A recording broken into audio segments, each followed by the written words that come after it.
Août 2025, peuple d'Afrique, recevez nos salutations comme d'habitude. Brillante intervention du Premier ministre Abdoulaye Maïga. Brillante intervention à l'occasion de la 3e conférence de l'ONU sur les pays en développement sans littoral. Pourquoi des pays en développement sans littoral? Cette conférence elle est très importante. Il y a une injustice qui ne dit pas son nom dans ce monde. Certes, nous sommes 32 pays dans ce monde sans littoral, c'est-à-dire sans déboucher, ni sur la mer, ni sur l'océan. D'accord, mais cela ne doit pas être une prison naturelle en tant que telle, parce qu'il y a beaucoup de conventions qui permettent, qui empêchent même d'imposer certaines sanctions contre ces pays sans littoral. Mais à quoi nous avons assisté lors de l'agression de la jeune française contre notre pays, soi-disant activer la CEDEAO? Qu'est-ce qu'ils ont fait? Ils ont décidé tout de suite de nous empêcher d'avoir accès au littoral, ce qui n'est pas normal, ce qui contredit tous les textes, toutes les conventions à la matière. Mais les fameux démocrates qui sont spécialistes, qui sont champions de nous appeler, de nous traiter de gens, si c'est eux qui les disent, si ça peut les soulager, d'accord. Mais là, il faudrait voir, de vous à nous, toutes les conventions internationales interdisent qu'on puisse prendre les moindres sanctions, c'est-à-dire qu'on puisse prendre quelque chose, qui puisse entraver l'accès à la mer ou bien à un port quelconque. Ce n'est pas normal, ce n'est pas du tout, c'est condamné, c'est rejeté. Mais pourquoi ont-ils fait? Ils l'ont fait. Et l'ONU n'a pas condamné, l'Union africaine n'a pas condamné, personne n'a condamné, tout le monde bouche bée, bouche cousue. Bizarrement. Où les droits s'appliquent seulement contre certains pays. Nous aussi, nous sommes en phase, puisque Macron l'a dit. Dans ce monde, pour être libre, il faut être craint. Pour être craint, il faut être puissant. Nous aussi, nous travaillons à être puissants.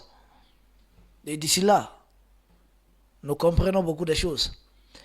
Emmanuel Macron, lui-même, c'est Macron, il a dit que ce monde, c'est composé d'herbivores et de carnivores. Et ils ne doivent jamais être des herbivores. Nous aussi, nous disons que nous ne serons des herbivores de personne. Si vous êtes carnivore, nous sommes omnivores. C'est comme ça que ça va fonctionner. Brillante intervention, parce que vraiment cette question des pays sans littoral, il faudrait prendre ça en compte. La mer là, ce n'est la propriété privée des personnes. Personne n'a mis la mer là-bas. Donc, prendre des textes, des sanctions qui violent tous les traités signés. Et ces pays et nous avons ratifié les mêmes traités. C'est inadmissible. Mais il a surtout dénoncé dans son intervention le comportement de certaines multinationales. Parce que vous savez, il y a des années de cela, je salue vraiment cette souveraineté que les pays de l'Est sont en train de retrouver. Il y a des années de cela, les fameuses multinationales venaient voler, piller, retourner nos terres, retourner nos cours d'eau. Qu'est-ce qu'on gagnait en échange? Rien. Nos ressources naturelles, d'autres ressources, qu'est-ce que nous gagnons? Rien. Des miettes qu'on nous donnait. C'est inacceptable. Il a dénoncé cela. Et surtout, il a dénoncé le fait que ces multinationales même ne payent pas, les impôts en tant que tels. Vous vous souvenez de la taxe de double imposition? C'est-à-dire quoi double imposition?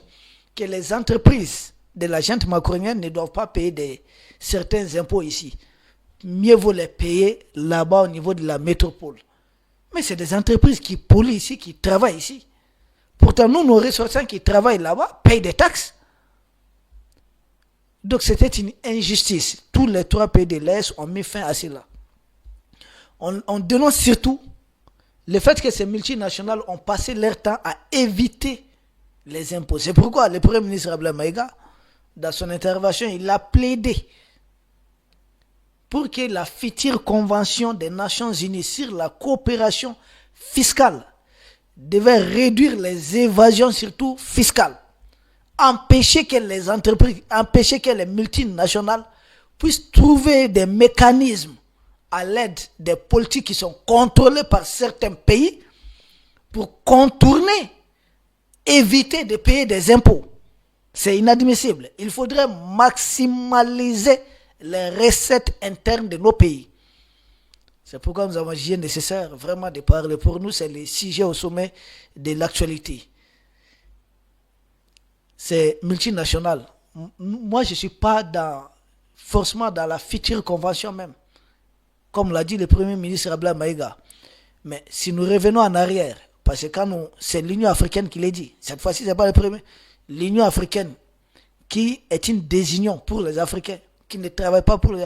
Mais regardez dans leur théorie, l'Union africaine dit que l'année 2025 est l'année des réparations. Alors, bravo. Si l'année 2025 est l'année des réparations, qu'attend l'Union africaine pour demander que l'Afrique soit dédommagée pour l'esclavage que ses enfants ont subi? L'esclavage, c'est un crime. C'est le crime contre l'humanité. Alors, il y a un crime contre l'humanité, personne ne paye pour ça. Pourtant, certains se sont développés avec ça. Et nous autres, non, mais ça ne peut pas rester comme ça. C'est l'Union africaine même qui a dit que c'est l'année, mais en disant c'est l'année de réparation, on doit donner un contenu juridique à cela, un contenu économique et un contenu politique. Le contenu juridique, il faut d'abord que certains acceptent leur forfaiture,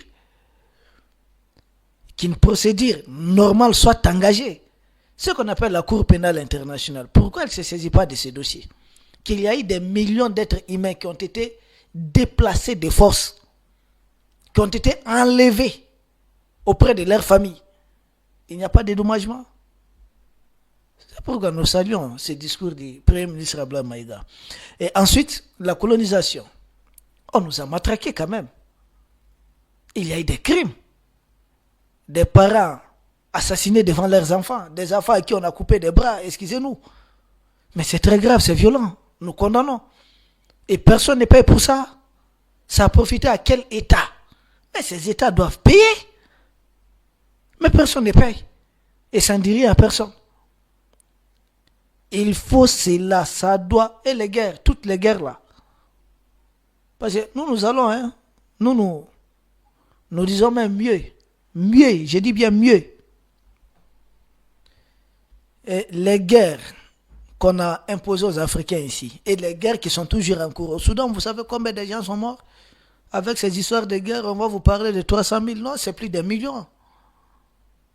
Soudan du Sud, vous savez c'est combien? Au Congo, vous savez combien de millions de personnes ont perdu leur vie? Par la faute de qui? Les Congos ne fabriquent pas des armes. Hein. Ni les Congos, ni les M23, ni Kagame, aucun de ces pays ne fabrique les armes. Qui crée des conditions? Vous savez, c'est terrible. Hein? Et quand je pense que ce sont les mêmes pays impérialistes qui veulent nous faire la leçon autour des questions des droits de l'homme. Je dis, est-ce que vous respectez vraiment l'homme?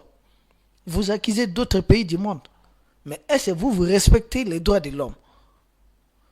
Ils créent des concepts qui doivent s'appliquer aux autres et non à eux. Chez eux, ça ne doit pas s'appliquer. Quelle désolation ça. Et toutes ces guerres, nous sommes envahis. Ils disent, c'est parce que leur intervention en Libye, ça s'est mal passé. Si ça s'est mal passé, qui doit payer?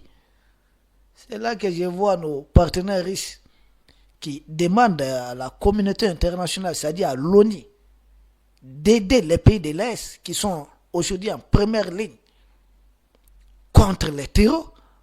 Et je vois certains arrière-petits-fils de Macron sortir de là. Ah oui, maintenant les Russes aussi appellent la communauté internationale. Non, c'est le droit qui a été dit. C'est ça l'ONU. C'est le Conseil de sécurité des Nations Unies qui est censé porter le combat contre le terrorisme. En disant cela, c'est confronter le monde face à ses responsabilités. Surtout que c'est une résolution de l'ONU qui a été modifiée. La résolution, fameuse résolution pour intervenir en Libye, c'était juste pour imposer simplement une zone d'exclusion aérienne. Il n'a jamais été question d'assassiner le président Kadhafi, le guide Kadhafi. Une zone d'exclusion aérienne. Mais de là, ils sont allés commencer à bombarder les armes lourdes du pouvoir du gouvernement libyen, assassiner des militaires libyens, des civils, jusqu'à assassiner même les chefs suprêmes de la Libye. Il n'a jamais été question. Et cette résolution, nous continuons de subir les frais. Mais pendant ce temps, Macron active ces réseaux-là. Cette communication, ça va retourner contre vous. Parce que nous allons prendre ça, nous allons décortiquer ça point par point et je pense qu'on va comprendre ça davantage. Et les exemples sont très nombreux dans l'histoire. Vous savez, nous, notre or, par exemple, il faut saluer le pouvoir en place, le gouvernement en place au Mali. C'est maintenant la première fois qu'une multinationale comme Barrick Gold soit dépossédée parce qu'ils ont violé tous les textes ici. Le Mali l'a fait. On connaît le poids de Barrick Gold au niveau international. Et c'est ça, les pays de l'Est sont en train de construire leur souveraineté économique. On a arraché ça. Notre or maintenant, c'est le Mali qui l'exploite. Le Burkina, même logique. Le Niger avec son uranium, même logique. Vous savez qu'il y a eu plus de 150 000 tonnes d'uranium extraites des terres du Niger. Je dis bien 150 000 tonnes. Les résidus radioactifs sont exposés en plein air. Et jusque-là, la junte macronienne ne daigne même pas accepter les responsabilités, en plus forte raison, entamer un processus et une procédure de réparation. Rien. 150 000 tonnes. Et vous savez, qu'est-ce que les Nigériens ont gagné dedans? 5 à 7% des recettes. 5 à 7% des recettes. Donc, ils se sont accaparés.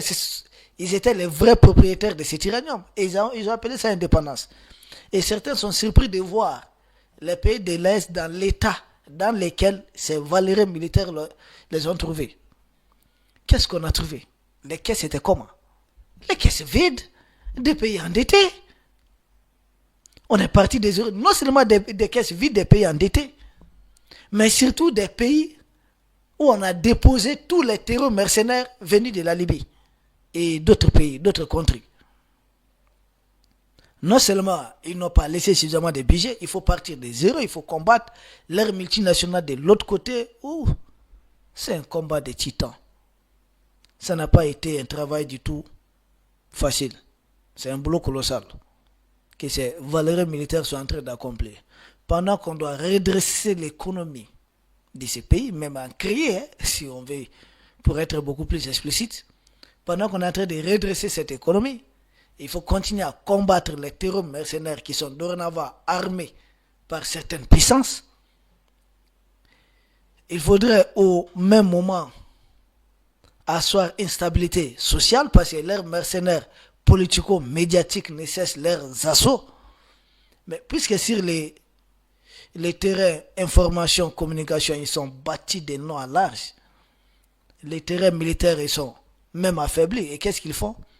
Pendant que nous sommes en train de reconstruire notre souveraineté économique, ils se mettent à attaquer des unités industrielles, des usines. Et il y a des gens qui ont dit, non, ils sont là pour faire le djihad. J'ai dit, mais ton djihad a quoi avec une usine de ciment? Les mosquées là ne sont pas construites avec le ciment. Ton djihad a quoi? Mais attendez, c'est pas possible quoi. Dans les pays de l'Est sont sur une bonne voie. Nous apprécions et nous saluons à sa juste valeur cette déclaration du Premier ministre Ablaye Maïga qui a parlé au nom des 3 pays de l'AES, il faudrait préciser, lors de la 3e conférence de l'ONU sur les pays en développement sans littoral. Très bonne intervention.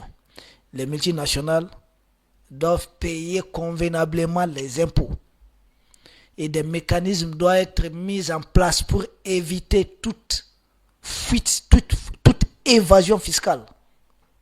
Et encore mieux, nous demandons que des réparations soient faites par rapport à tous les mal que nous avons eu à subir jusqu'à présent. Peuple d'Afrique, c'est de cela qu'on voulait vous entretenir aujourd'hui. Nous vous remercions et nous espérons vous retrouver demain pour un autre sujet au sommet de l'actualité. Merci.